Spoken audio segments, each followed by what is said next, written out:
As Mr. Speaker, during question period today, the member for North Island Powell River directed a comment at us here in the back benches and directed at me as well. And she used the term "shut up." Now, she is a member that generally conducts herself in a very civil manner. But today, using the term "shut up" is a manner unbecoming of a parliamentarian. And you know, Mr. Speaker, that it is you who, in fact, ensures civility within this House. You are the one who corrects us when we use language that is unbecoming. She actually repeated the remark when I asked her, "Did you tell us to shut up?" She said, "Yes, shut up."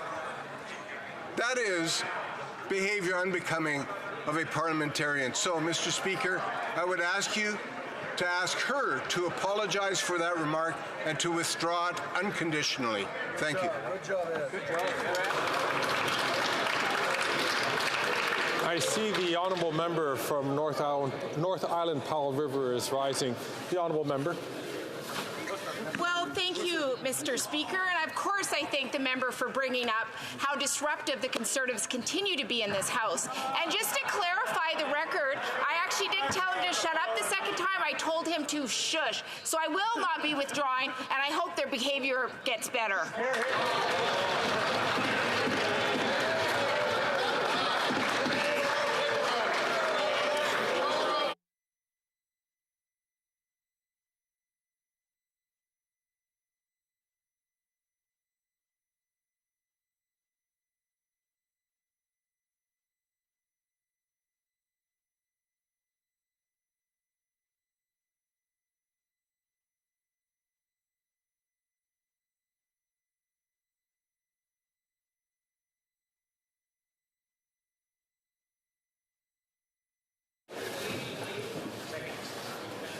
I thank the honourable member from Abbotsford for raising this issue. It was brought to my attention. I know that members, we all could do a lot to improve decorum in this House, and I hope that we all will.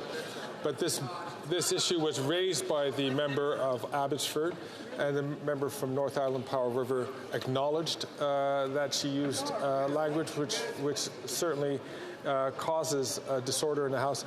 I would ask the honourable member from North Island Powell River if she would do the honourable thing and withdraw that comment. No, Mr. Speaker, I certainly will not.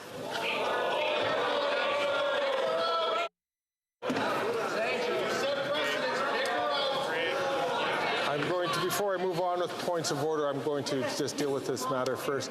I'm going to ask, again, the honourable member from North Island Powell River is a long-time member. We've served together in this House on many committees. Out of respect to the chair, I will ask her once again if she could please withdraw that remark. And I have served many years with you, Mr. Speaker, but my concern is very serious about the fact that members who are asking questions are silenced again and again by the Conservatives. So out of respect, I will not withdraw, and I don't mean that personally. So sad that the Conservatives have very sensitive feelings about it.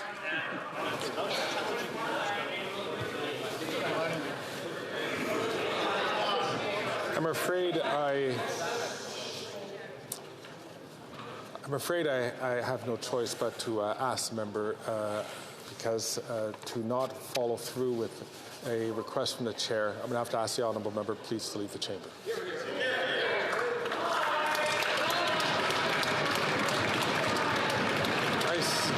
I see that the honourable member from Hamilton Centre is rising on a similar point of order.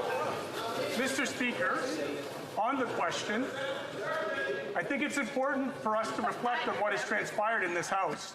You'll recall that there was a member from Regina who absolutely insulted a member. Sir, you gave him his entire question back, and yet when the disruption of this backbench, some who don't have the privilege of asking questions in this House, decided to interrupt my question, I did not receive the opportunity to ask it in full. It is at that point when the intervention happened, Mr. Speaker. So if it is on the question of disruption, you should note the heckling that's happening right now.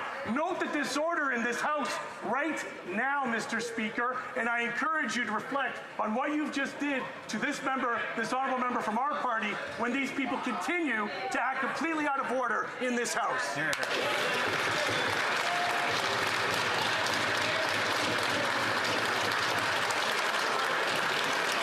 So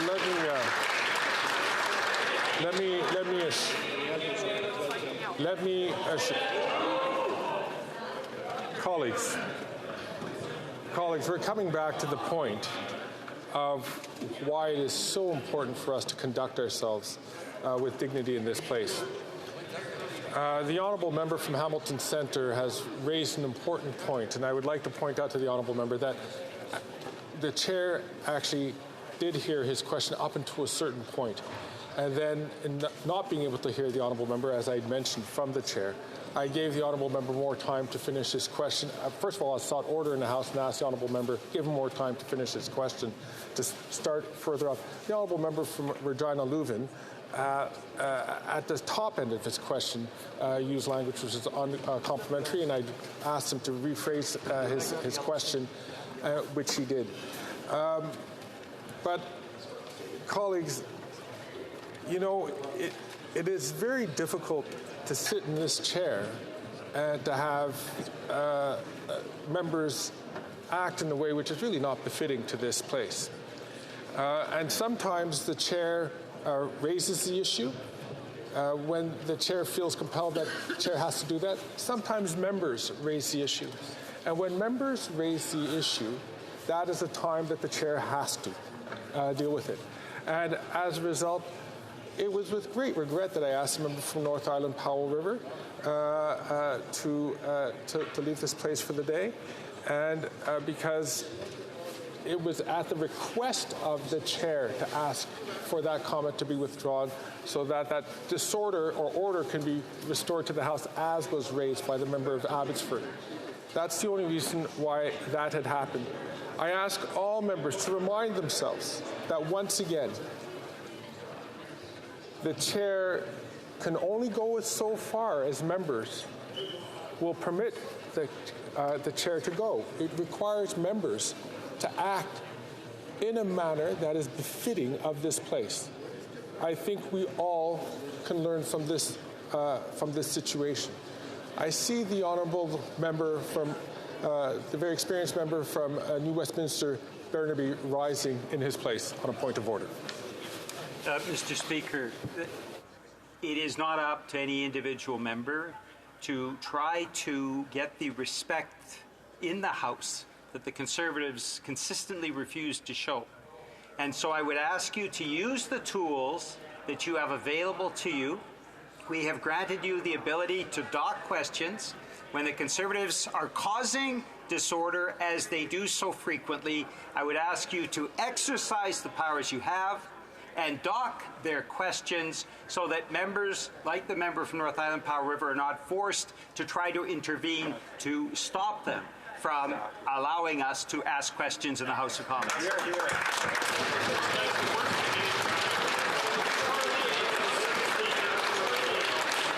And I thank the member from New Westminster Burnaby for that intervention. And indeed, the chair is increasingly reaching that point where, with proper warning, will start probably moving down that way. I hope I don't have to, and I hope that members will be able to conduct themselves in a way that is befitting of this place.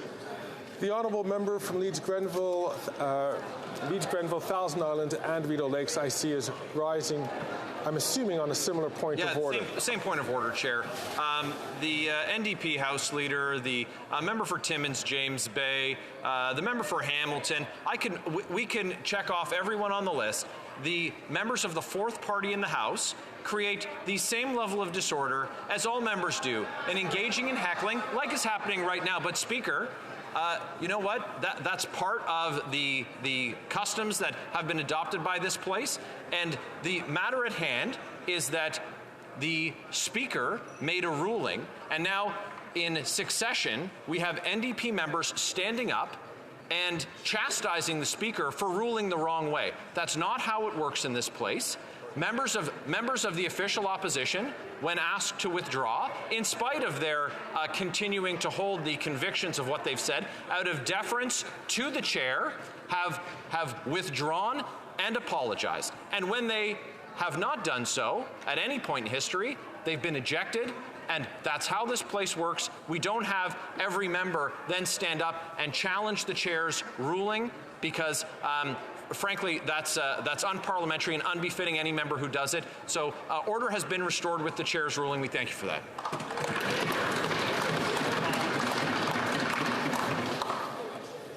I thank the member from Leeds, Grenville, Thousand Islands, and Rio Lakes for his intervention. But once again, once again, I call on all members, because this happens, unfortunately, far too often. And it causes disorder. It is not something that I think Canadians appreciate, and I don't think any member of Parliament who spent a lot of time and effort to represent their constituents to come to this place to help pass laws and make laws and to keep governments to account wanted to participate in a place where, frankly, with behavior that would not be accepted in any other workforce or workplace in this country. So I thank the honourable member. I hope that will serve as a purpose to encourage all members to conduct themselves in a better way. I see the honourable member from Winnipeg Centre is standing on her feet to raise the matter, and again, a very passionate and a very contributive member from Parliament who is rising a point of order, and I hope it will add a new dimension to this debate. The honourable member from Winnipeg Centre. Thank you so much, Mr. Speaker, and we've had the occasion to speak about exactly what is going on in the House. I have to say myself, on Thursday of last week, I felt that I behaved in an unparliamentary way as well, because it is out of control on the Conservative side of the bench. Constant toxic masculinity, including harassing the member from Nunavut, which I found so offensive. What I find shocking, Mr. Speaker, with all due respect, is that this is the first occasion where this kind of severe response has been taken, yet there is a normalization of gender-based violence being perpetrated by Conservative members on that side that happens every single day in this House, all day. Exactly.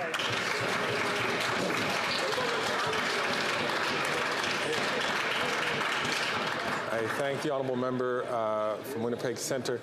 I see that the member for Mégantic-L'Érable wants to rise. On the same issue, I imagine I will permit the member to speak on this issue, but I hope that we can then conclude this debate. If you have something new to add to this debate, thank you. The member for Mégantic-L'Érable. Mr. Speaker, I would say for some 15 minutes now, you have allowed a number of colleagues, particularly from the NDP, to express themselves and to try to make you understand their version of the facts and to challenge the decision, indeed, that you yourself made, that is to ask the member for North Island Powell River, I think that's the right name, I'm not certain, to leave this House. And since then, Mr. Speaker, the NDP members have been launching a series of accusations against the Conservative Party, accusations that are unfounded, undeserved accusations. And I would ask the member who has just spoken to withdraw her comments on those unfounded accusations that she is making here, because this is an insult to all parliamentarians to insinuate that the Conservatives show, and I won't repeat what she said just now, Mr. Speaker. It's unacceptable that you tolerated her speech, that she allowed her to complete her intervention. The comments she made about the members of the Conservative Party are unacceptable, and I would ask you, therefore, in all due respect, to ask that member to withdraw those comments and to apologize with regard to the comments she made about us.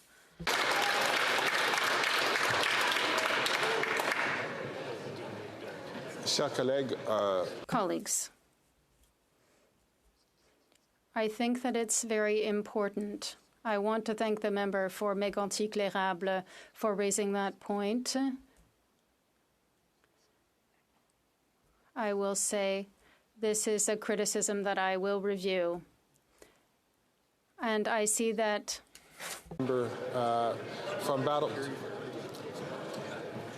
I'm trying to think of who was up first, so I think it was the member. I think it was a member from Battle River Crowfoot who had gotten up alongside the member from Windsor West. So I'm going to ask the member from Battle River Crowfoot to go first, and then I will go to the member from Windsor West. Thank you very much, Mr. Speaker. And as an individual, and I think all parliamentarians will acknowledge fully that passions can run high in this place. But when a circumstance arose where I had faced the consequence when your deputy was in the chair, I certainly had the respect to not only respect the ruling that the Speaker had made, but also not challenge that ruling and left this place. And Mr. Speaker, I would also urge you to consider the way that the member from Kildonan St. Paul, likewise, when passions were running high in debate, had made a comment. She, again, my colleague from Manitoba, had respected the chair. And Mr. Speaker, I think that it is very, very unfortunate that the NDP would make such accusations when certainly if one wants to start going through the list, as was mentioned before, about the significant harassment that's been faced, especially from some of my female colleagues within the Conservative Party, including from members of the NDP. Mr. Speaker, it is unfortunate that there would be those accusations leveled at the Conservative Party when the fundamental issue I think at stake here is respect for the chair and the institution that represents within this place. So I'm going to go to the member of, I thank the honourable member from Battle River Crowfoot. We're getting to now into accusations of he said, she said, they said. I'm hearing this has been raised. The chair clearly understands it. I want to be very clear that the member from North Island Powell River, of course, did leave the chamber on request of the chair. She has not come back in here to debate this matter, as neither did the member from Battle River Crowfoot when he had been ejected by the chair some months ago. The honourable member from Windsor West. Thank you, Mr. Speaker, and I don't like to rise on this. In a couple of weeks will be my 22nd year here, and I can tell you that it's different. It's not heckling. It's not a sense of involvement in the debate. It's outright bullying tactics that are taking place and verbal abuse. It's changed significantly in this chamber, and Well said, Brian. Well said. Doing it right now. And as you may not be aware, because you're on that side down the aisle of the chamber, Mr. Speaker, I can also testify that it depends upon what member rises in the House and what gender they are and what they look like will determine how they are treated. And that is something that is a regular behavior that has escalated significantly in the last number of years. In particular right now, your decision to the member for Hamilton, for example, is he had an important question to ask, and I appreciate your position on it, but he can't do in 20 seconds what he should have had the right in 35 seconds to do for his constituents and for what he wants to do for this country without the type of harassment that takes place. So I ask you to review not only what's taking place in this chamber and how you respond to it and reflect back on the years and the way it's been dealt with in the past, but also the behavior that's taking on behind the curtain in the hallways here, because they're definitely included, which spills out to the chamber here right now. And I can tell you, especially late nights that are in this place, we have young people that are exposed to behavior that is not becoming, and it is not acceptable at a workplace to have a number of different activities that are taking place that clearly are especially encouraged when the camera's off, that may not be seen when the camera's on. Here, here. So I thank the member from Windsor West for his intervention. I'd like to thank all colleagues for standing and raising these issues. Once again, I think this points out the importance of us to conduct ourselves in a matter better than we currently do. And I think most members, do conduct themselves in a way that's befitting, and sometimes when we go over the limit in a way that's just not befitting.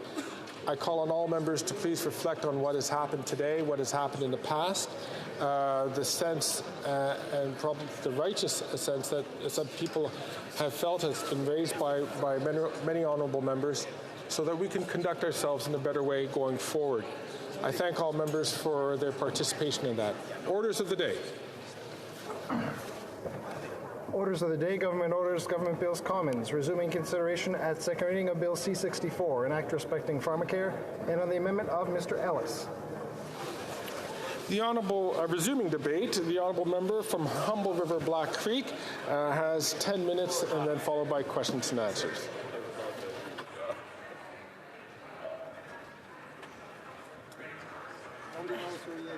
Honourable member from Brandon Souris, my apologies. Wanted to get your attention this morning in the debate when I was asking a question of my colleague from Cumberland Colchester. I used the word likely, and it should have been unlikely in the discussion and the question, and I just wondered if I could have that noted. Thank you. Thank the honourable member for making that clarification. In the